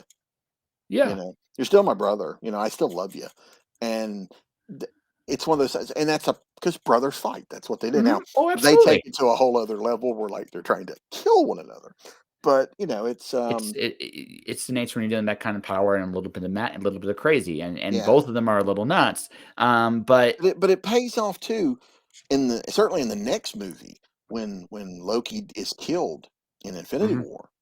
It really that it's a payoff to this thing we got in this last movie. Yeah, because he's just like, you just didn't learn. Like, Yeah. why are they after us? And then he looked at why. It's like, I didn't want anything to do with this crap. Why did you take it? Right? And right because Thanos is a walking juggernaut. Even as powerful as Mhm. Thor was, not going to be able to beat him. Right, and he's only got one stone at the beginning Yeah, of that movie. yeah, no, that's it, right? And then you watch him smash the Hulk right after he smashes Thor, and Mhm. it's just like, ooh, yeah, he's the monster that, and he knew the monster was coming, and it's like, how's the Avengers going to beat him? It's like they're not. They're gonna get their asses handed to them, and that's exactly what he did. Mhm. Um, cool thing about Endgame, my favorite thing about Endgame, Thanos actually dies twice in that movie, and both times they're satisfying. First Mhm. one's not what you want, but it's like, okay, yeah, bastard's dead. And second time, Yeah. wait. But yeah, but I also I mean, Thor really grows. There's a lot of Mhm, character up and down for Thor because at the beginning of Endgame or Infinity War, Thor is, his people have been almost completely wiped out. If you think about it, just days earlier, his father died. mhm. Asgard was destroyed. I mean, he lost an eye, Yeah. you know. There's a lot, and then Thanos comes and wipes out half of the people that are left of his people, kills his brother right in front of him, kills Heimdall, who is like a brother, right in front Mhm, of him, and then leaves him, not only makes him watch, but leaves him alive when the ship blows up. mhm, Okay, so it's only the fact that Thor's as strong as he is that he survives. mhm. But then he goes through all this stuff of, the depression, trying to deal with, get a new hammer. But then you get that moment at the end where he shows up in Wakanda, and the Avengers are getting their butts handed to them. And this, the Bifrost comes down, and he comes out with Rocket and Groot. And man, I tell you what, it's one of those things in the theater. Man, the theater went nuts. Yes, it did. Because that is, my God, that is probably one of the better character entrances Mhm. that, and he's just a badass at that point. And, but then to see what happens to killing, the fact that he fails to stop Thanos from wiping out, and he takes that personally because he could have stopped him, but he just didn't. He was unable to stop him. You He should have should aimed have, for the head, right, aim for the head, right. and And so, what in Thor's mind, that means I failed. mhm. And, although he didn't know taking off the head would solve the problem. I mean, it usually does solve a problem, but yeah. But then Thor goes through a whole other arc because he goes through that depression and I popped with gaining that gaining too. the weight and gaining the weight and Oh, all that yeah. stuff. And and I'm there's a lot to him, that scene where they go back and he gets his hammer and he talks to his mother, and then You the know, hammer comes back to him. him talking to his mom was probably one of my favorite 3 scenes in that Mhm. movie. The Iron Man with his dad, and the one that actually made me tear up just a little bit because I remember it from Captain America, where he promised Peggy that dance. He finally was able to keep it, and it was beautiful, Mhm. right? Um, and it was like, wow, that is a hell of a tribute to these 3 guys that helped build this movie Mhm. franchise. Um, so the thing is, right, the thing of it was, yeah, Thor and his mom was such a deep conversation too, because going with something what we were talking about earlier, dude, I got a podcast at 700 episodes. I never planned for that. I never planned for this life I've set for myself, this Mhm. weird little crazy ride. It is nothing like I imagined it to be. But here I am still doing my thing, just like you. Mhm. I'm a writer. I got lots of books out, and why do I want more? This isn't what I imagined. But yeah, at the same time, it exactly is. You are who you're when you stop worrying about what you're supposed to be, you just worry about what you are. Mhm. That's an amazingly insightful thought. Yeah, because And I don't know if you have this, but there are days where I go, why do I put myself through all this? Sure. Because I put a lot of time, effort, and myself into stuff that does not make me a lot of money. Yeah. I could go get a regular job and be unhappy and make more money, but I continue to do this. And fortunately, I'm in a place where I can treat this like a full-time job. I've not always had that opportunity. So I realize how lucky I am. But there, like I said, there are days where you just start to go, man, why am I doing this to myself? But then later you have that moment where you realize how much you love what you're doing. Or, Yeah. or you schedule your next interview and it's like, oh my God, I get to talk to this person. Or me, it's like a publisher. I talked today. This is an exclusive. I sold a short story today to a company. High five. Hey, Thank visible you, thank you. demolition man. High five. But we. I had talked to them about doing something, and they were like, "We'll not now, but we'll talk to you later." I'm like, okay, because sometimes that means whatever. They could later happened last week when they were like, we're doing this with some short stories and blah blah blah blah blah, and I'm like, okay, let me pitch you something. So I pitched a couple, and they liked one of them, and today it was like, yeah, do it. So that kind of, I got somebody wants something that I wrote, Yeah. and that makes you feel good. Or a publisher says, hey, what's your schedule look like? Or, you know, uh, we're doing this book of this character. Are you interested? The fact that there was so many years of my career where the only way I got work, I spent so much time writing pitches and sending them off and getting rejections. And I never actually wrote stories. I just wrote pitches that never happened. And so, and that's like finding the agent thing too, querying agents and publishers and pitching stories and submitting to things is a tedious and sometimes can be frustrating process. Because sometimes you put a lot of work into things, send it off, they go, nope. And, so, it can be it can hurt. It can get to you after a while.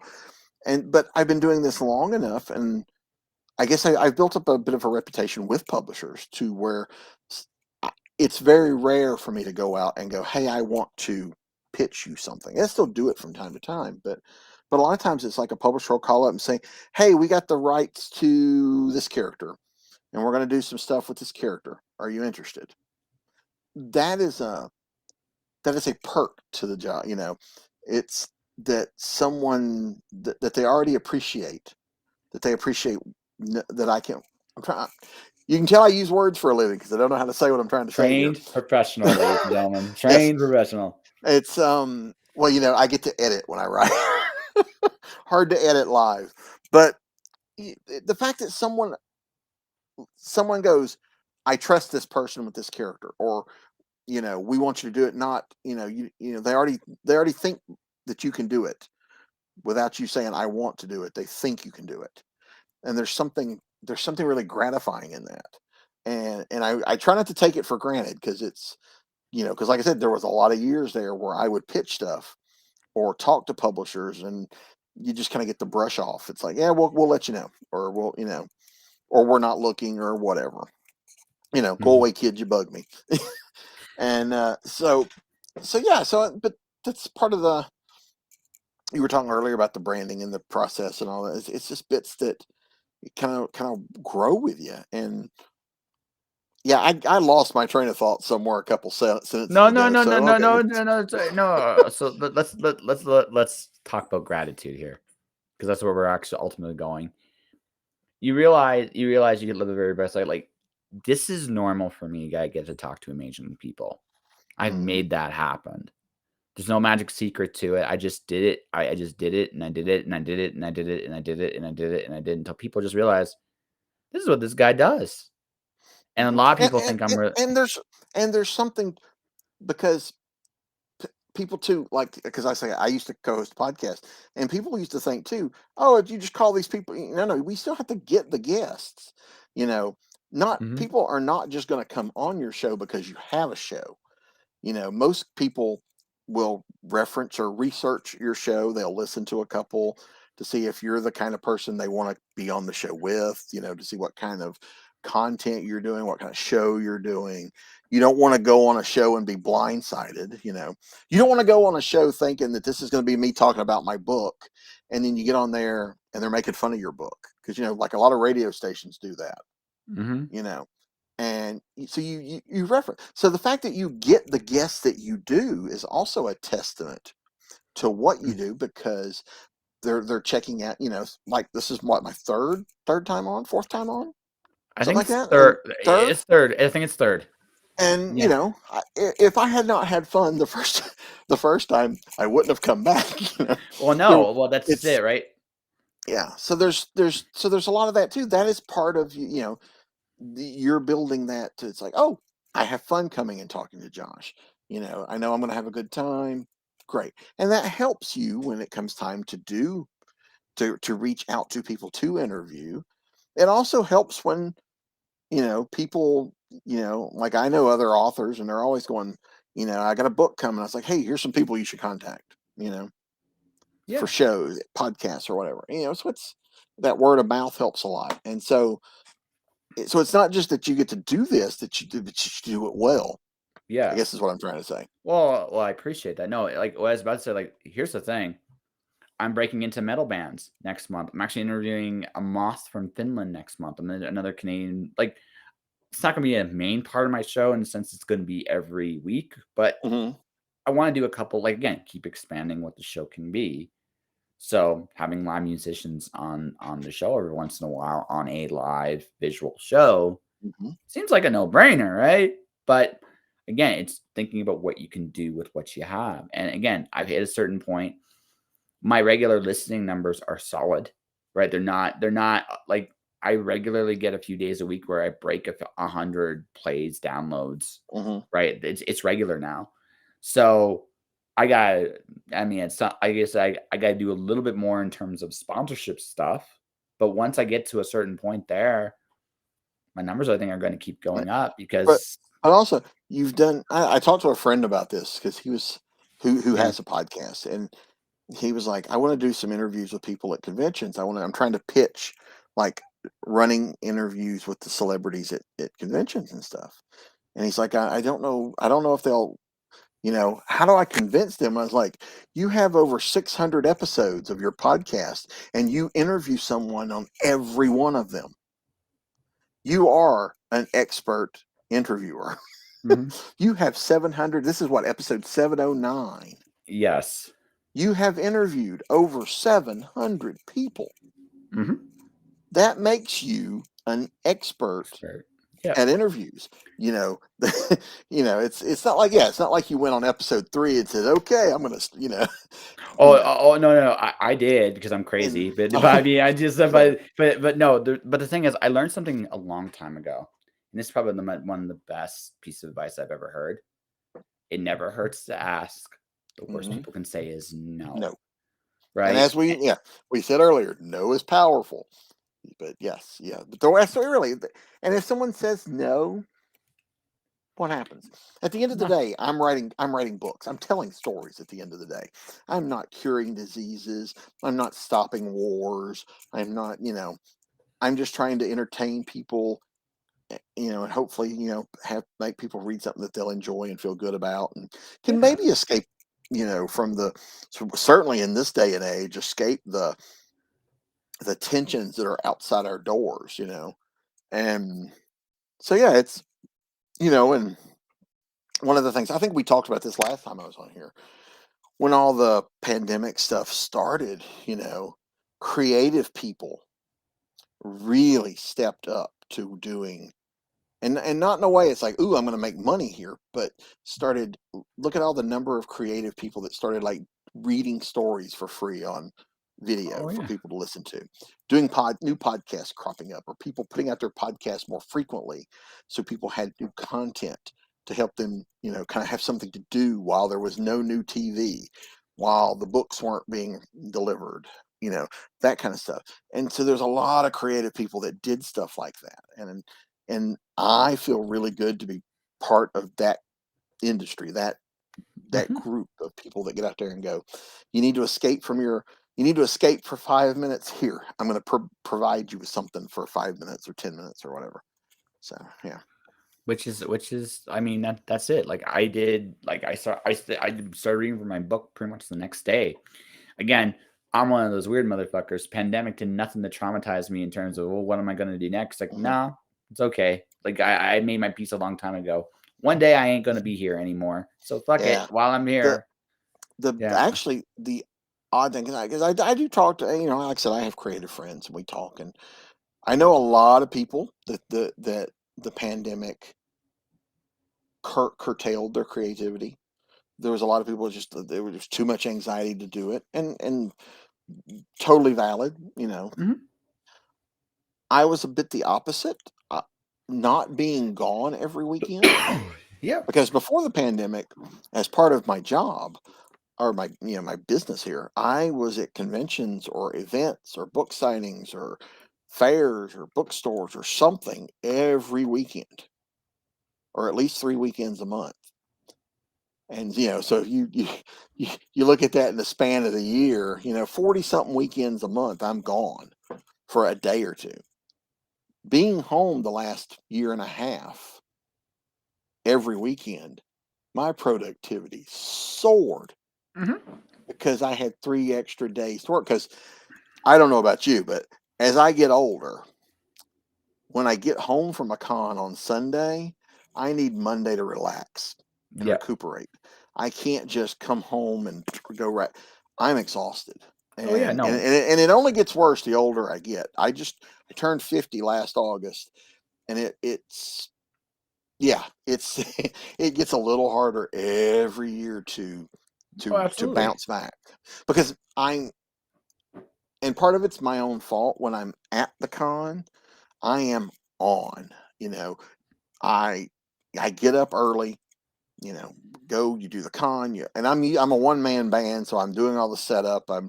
I'm there selling the stuff at the time. I'm at the table all day, so I'm there till closing. I might get to run enough to go to the bathroom or grab lunch, but I'm at the table. Then I go to whatever. Usually in the evenings, some people go to dinner together or whatever. Then people go out. I stay up way too late, don't get enough sleep, get up early the next morning, do it again. I usually drive up, drive home. It's exhausting. Oh yeah. And Oh yeah. Because what happens, see, is during cons is there's an energy, and you feed off it. You feed mhm, off it for the first few days of the show. The drop off is Sunday afternoon around approximately 3 p.m. Doesn't care no matter what show it is. That's the magic time because that's when mm, people start to leave. yeah. And they're right. And you sit down and you go, whew, Yeah. and your It body hits goes, you. there we go. Yeah, Yeah. yeah. And It hits you at that moment because the energy is not as high as it was. mhm, So you're still okay, but there's a crash. When I used to work a day job, the Monday afterwards, I would tell my boss, listen, just listen, I'll do whatever you want. Just don't work me with people. Just give me something isolated and quiet and just let me do it for the day. mhm, Tuesday, I'll be good. But Monday, just yeah. Yeah, when I had the day job, I would go in on Mondays unless it was a big show like Dragon Con, because you're there Wednesday, Thursday, Friday, Saturday, Sunday, and Monday. I took Tuesday off work, you know, um, because that's just I can barely spell my name on that Tuesday. The 3 day weekend or 3 day shows or the 2 day shows, I could generally go into work on Monday. But yeah, same thing. I was just like, don't talk to me, just leave me alone. Let me do my work. Go away. yeah. But, It's nothing personal. I just almost like it isn't really anything personal. It was a combination of the energy loss from the con. It's also that was that gaping depression that I just was here.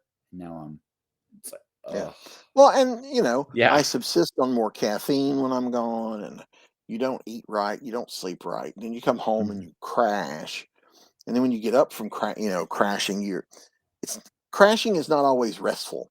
You sleep, No. but you don't rest, and so it just and like I said, as I get older, it takes the muscles longer to unclench from standing up for 4 days.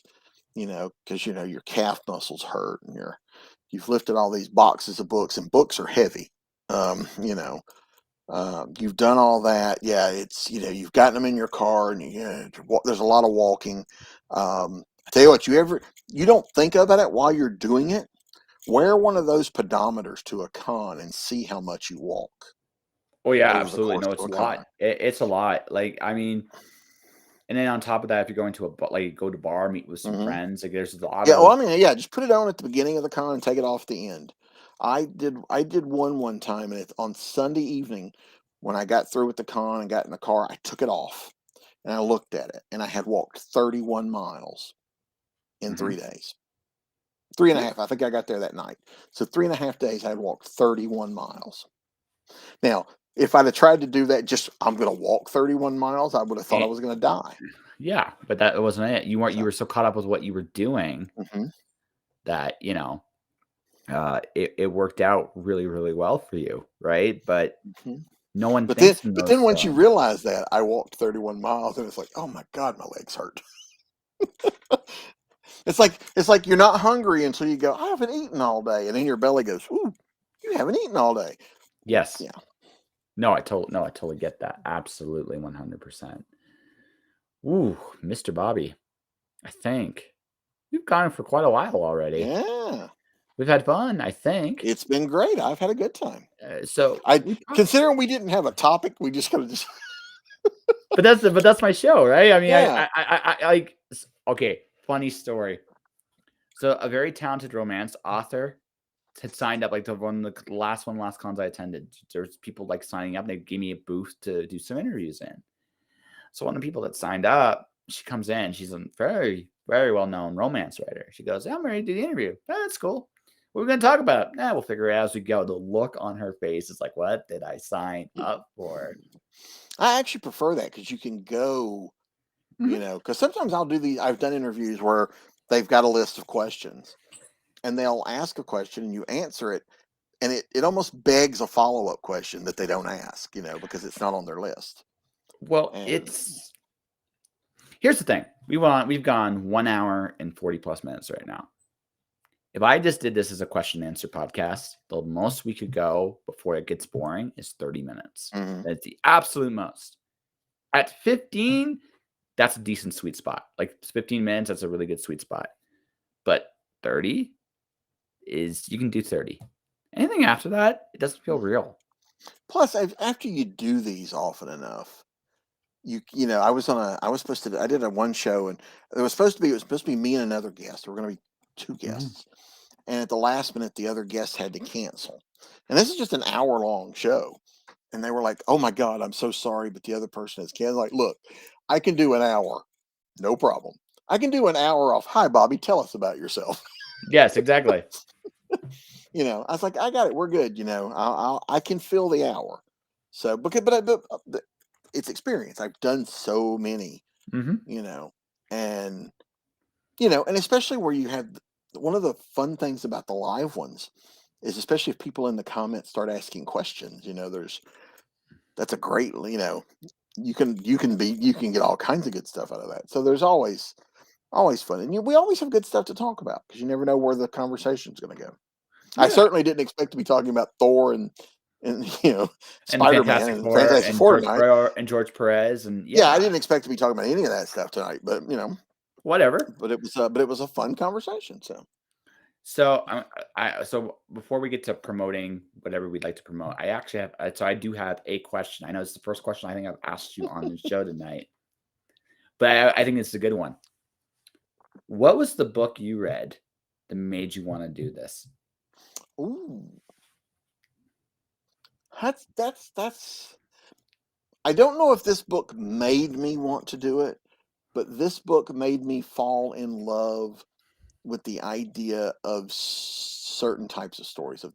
I'm a big fan of the people versus nature type of stories, out in the man versus the wild, or not that to be animals, it could be weather or whatever. Mhm. When I was a kid, my mother used to get, this is how old I am, kids.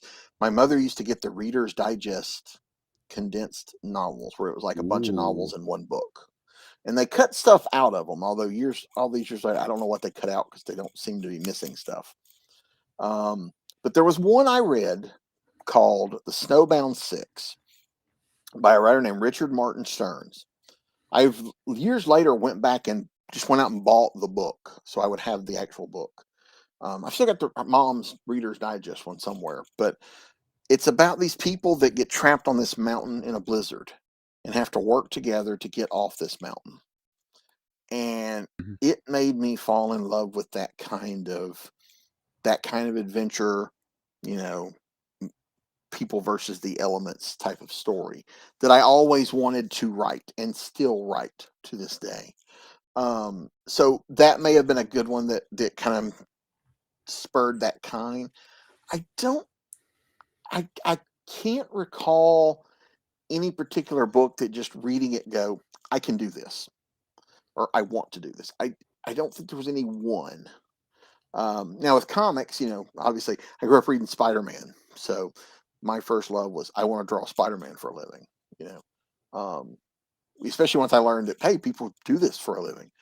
Um, but yeah, I wish I could say I wish I knew a good answer to that. See, I have to think of a good one for next time. But yeah, I don't have any one particular book. I mean, certainly when the idea hit me to write a novel, I certainly read a lot of novels, and I was reading novels then. I didn't, I was reading comics and novels, and when the idea hit me, it was just like I said, it wasn't any one particular book. It was just curious to see if I could do it, and I'm sure it was probably something I was reading at the time may have sparked an idea, but I honestly don't recall a specific book.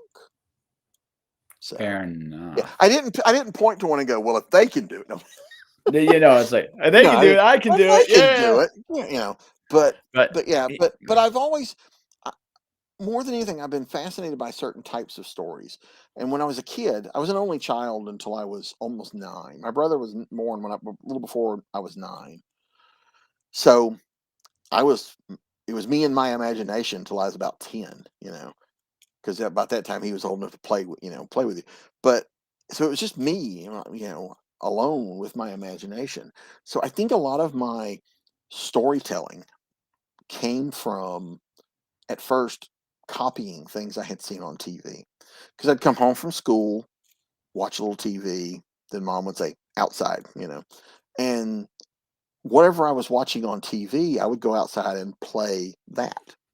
You Mhm. know, Star Trek was big after a big after school thing, the original series. I'd come Mhm. home and and so they're beaming down to planets and doing this stuff, and I'm banished to the backyard. That's the planet I've beamed down to, and it gave me something to Pretty spark cool. my imagination. And so I started creating stories.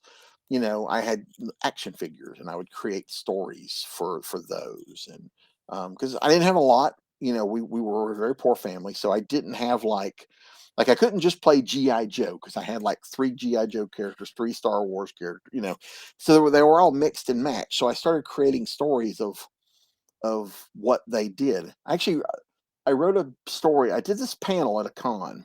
Sorry, it's a quick segue. This thing called Toy Stories. It was talking about playing with your toys as a kid. And I told this story about how my 2 favorite toys, I had a Boba Fett and a Destro action figures. And I would play with those. Those were my 2 favorites. I didn't have the rest of the line, just a few here and there.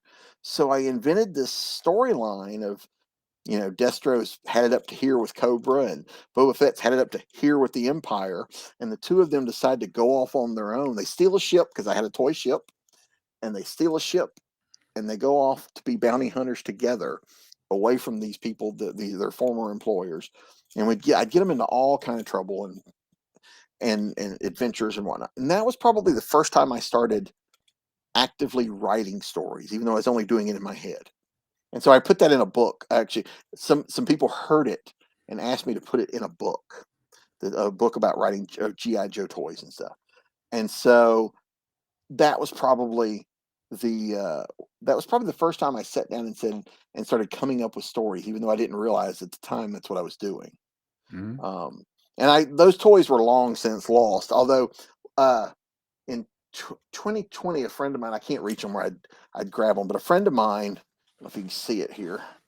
A friend of mine actually read that story in the book and bought me a Destro Nice. and a Boba Fett. that now sit in my office. So they're not the ones I had as a kid, but that was pretty cool. It's the thought that And counts. It's the thought that counts. Yes. Yeah. Well, he's like, man, I love the story. And, hearing this story, I was like, I had to go find them. And because I never once thought about replacing them, I just like, yeah. So that was but that was probably where the first seeds of creating a story, an original story, came from. So secretly, Bobby Nash is a mercenary trying to steal a ship to go into outer space. Gotcha. They were the A-Team. That's right. They were. They really were. Yeah. Dun, dun, dun. Oh, now I got the A-Team theme stuck in my head. I hope you. Yep. Yes. So, but that's where a lot of my, a lot of the genesis for the ideas, and I think we all do this. We type of stuff we enjoyed, or at least to begin with. I am a big fan of the 70s and 80s, well, even the 90s, the PI shows, Magnum PI, the A-Team, same kind of thing. They were crime fighters who went out and they were out helping people. I'm a huge fan of that genre. I guess you call it a genre, those type of shows, where the plot is not always the most important thing. It's the characters. You could have the A-Team going up against the worst villain ever, and it's not a compelling story, but you have so much fun watching these four guys do their thing that you fall in love with the characters, and so you stick with it. That I do that in my writing. Like, that's what Snow is. I tell people all the time, the Snow books are my love letter to those type of shows and books that I grew up reading, because there's a lot of the Rockford Files or Magnum in that the books of how I tell those stories. Hey, so, that was a long-winded answer. The A-Team was all about blow stuffing up. Anita, sorry, I was going to answer this. It wasn't just about blowing stuff up. It was also about beating people up. Just saying. I've only met one of them. Now, I met Dirk Benedict at a few cons. I did see, I'm blanking on his name. He plays Murdoch. I did see him at a con once, but I never got to meet him. Dwight Schultz. Never got to meet him, but I did meet Dirk Benedict, and so I got an autograph picture from him, and it was either Battlestar or A-Team. I was like, you know what? As much as I love Battlestar, I got to get this A-Team shot, and he signed it. Because we were talking about the show, because it was not a very busy con. We were just sitting and talking about the show, and he signed it from the team that had to shoot straight, because he kept telling me, he's like, because someone else in there had talked about how nobody ever gets shot, and he says that's by design. These guys were not murderers. They were crack shots. They missed on purpose. They're shooting out tires, not people.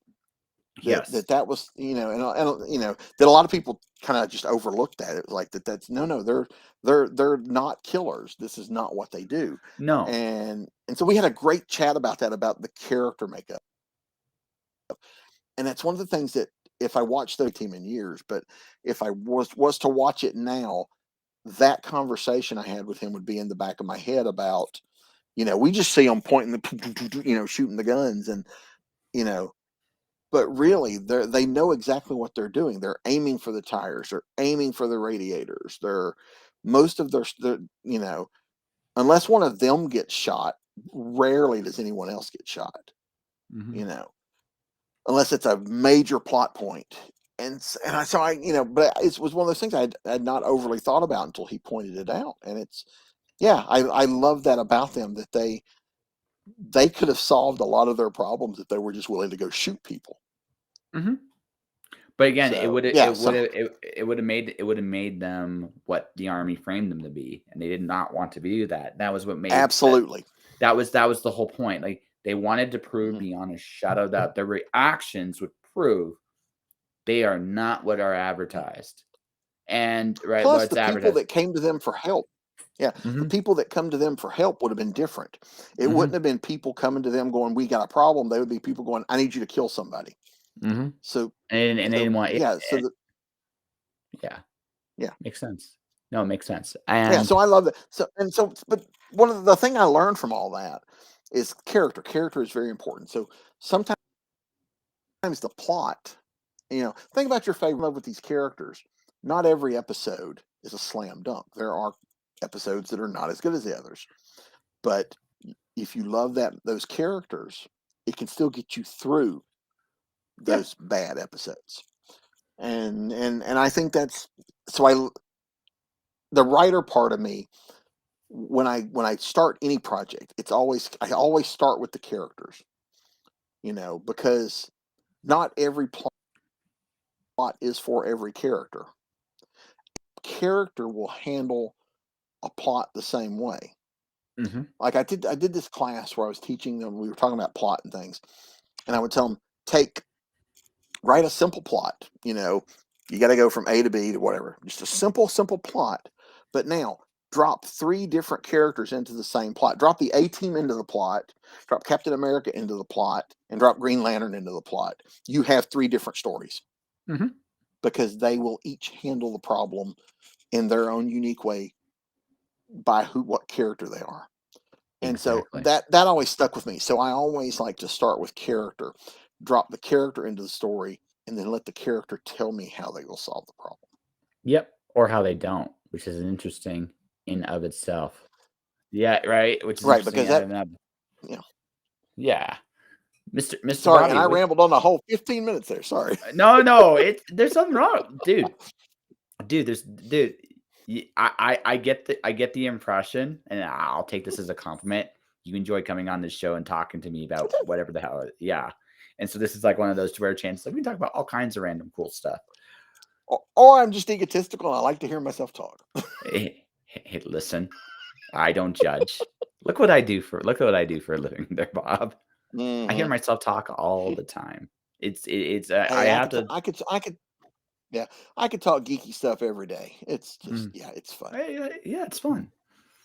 And Do you, I don't have people around to talk about regularly, this type of yeah. stuff. So that is Oh cool no, this too. is So, and that's understandable, all things considered. So it's like it's our chance to cut loose and hey, I can have fun, and I totally get mhm. that. That all said, good sir. Before we do wrap up, what's out right now? What was your last release? Actually, November and December were very, very busy. I had several things come out. If I can hold them up. No, right ahead. Pimp your I stuff, good sir. I had a story appear in Pulp Reality #3. I wrote a comic story that appeared in there. The 6th book in the Snow series, which I held up earlier, Yay. Snow Down. This wraps up the first 6 stories, make one big story. But like I tell everybody, each book is its kind of own standalone story. So if you've not read the first 5, you can still pick this up and figure out what's going on. But because 6 is out, collection #2, which features books 4, 5, and 6, came out. So Woohoo. this is in here with 2 others. A couple more things. The Snow Shorts books are collections of short stories that I and other universe. There's 2 volumes out in paperback and ebooks, but the audio CDs are out. They're in CD and digital download, which is awesome. Those just arrived this week in the mail. Sweet. And then the second Sheriff Myers book, which you can see the poster behind me, Such a Night. The second book of that came out in December. It's the sequel to In the Wind. So I'm very excited with those. Those have been very well received. Crime thrillers. Very happy with that. And the other one, which is a poster you can see behind me up here as well, is the first book in the Hunter Houston series. It's the Hunter Houston Horror Hunter. It's called Hunter Houston and the Molten Menace. And this is the first of a 4-book series. It's a bit more comedy horror about a monster hunter. It's a spinoff of John Hartness's Bubba the Monster Hunter series from Falstaff Books. And so in one of John's recent runs of his book, Bubba and his team disappear.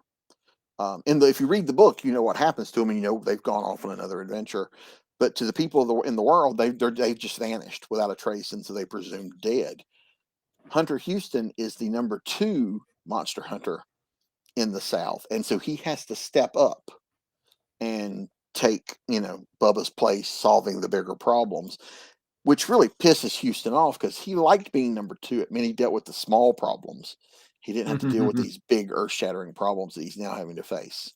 So yes, so a lot of fun, I get to do a lot of griping comedy. I don't do a lot of comedy, so that's fun. So those are recent releases. So like I said, the So last couple of years have been pretty productive. No, it sounds like you're kicking ass, my friend. I got to get cut out. I only released one book last month, right? So I got some catching up to do. I did yeah. Well, publishing is an odd business. It's because I do stuff myself, but I also do stuff for other publishers. And so I'll go 3 or 4 months with nothing, not the same month. It's weird. Yeah. No, it's cool. But I mean, honestly, in terms of like being prolific, well done, sir. Like that's an impressive little feat of stuff. Even if it's only happening every 3 or 4 months, it's still good. Yeah. I like your public. Well, like I said, I try to the last couple of years, especially, I've really, had extra time. So I have moved ahead. I've gotten ahead. I've come up with some techniques that have helped me to be more productive. I started doing. I do 2 serialized page where I do a chapter a week. And so, hey, a chapter a week doesn't sound like a lot, but that's a chapter of 2 different books. So that in 20, 30 weeks, that's a finished novel, depending on how many chapters it is. So, yeah, and so different things to be more productive. And I've worked in some short stories here and there around stuff, but I've kind of gotten into a nice schedule that I hopefully I can keep up with. So sounds really good. Thank you. How can people find you, Mr. Bobby? I am all over social media. I am author Bobby Nash on Facebook. I'm at Bobby Nash on Twitter. I'm Bobby Nash Writes on Instagram. I have a Patreon page, which is patreon.com/Bobby Nash. There's an Amazon page and all that stuff. BobbyNash.com is my website. All of that is on the links tab in there. There's a store you can buy stuff directly from me. My books are available in Amazon, Barnes and Noble, here or there. Well, anywhere that sells books has probably got links to them. Ben-books.com is my where I publish the Snow books and the Sheriff Myers books, Evil Ways, into that kind of stuff. That's ben-books.com. And then the Snow books actually have their own site just out of demand, which is abrahamsnow.com. And that's just because there's so many Snow books now that they kind of needed their own site. So that is where I am. And like I said, I'm all over social media. I do answer all of my messages. It may take a day sometimes. I do answer everything. Feel free to say hello. Yeah, that's where I am. That's awesome. Well, sir, and I'm not as long-winded when I type. No, he's not, but he's still a great dude. That all said, Bobby, you have a great business model. Like, you should be really proud of what you're doing. I probably should pick your brain at some point down the line to do that. However, it is time to wrap this part of the show up for everybody. So, ladies and gentlemen, this is Bobby Nash. Go check him out. He's an amazing creative, wonderful human being. I love talking to him. And he enjoys coming on the show. So we'll definitely have to get him back somewhere down the road when he's got more releases up. Yes. So we'll definitely do that. For those that want to support this podcast, a couple things you can do. First off, you can go to mirrorworldpublishing.com. Currently, they are doing a little special. You can use the code JOSHING on their website store and you get their anthology Far, Far Away for 20% off. Right? You can do that. Number one. Number two, you can hit the like and the follow button on this channel, twitch.tv/justjoshing podcast.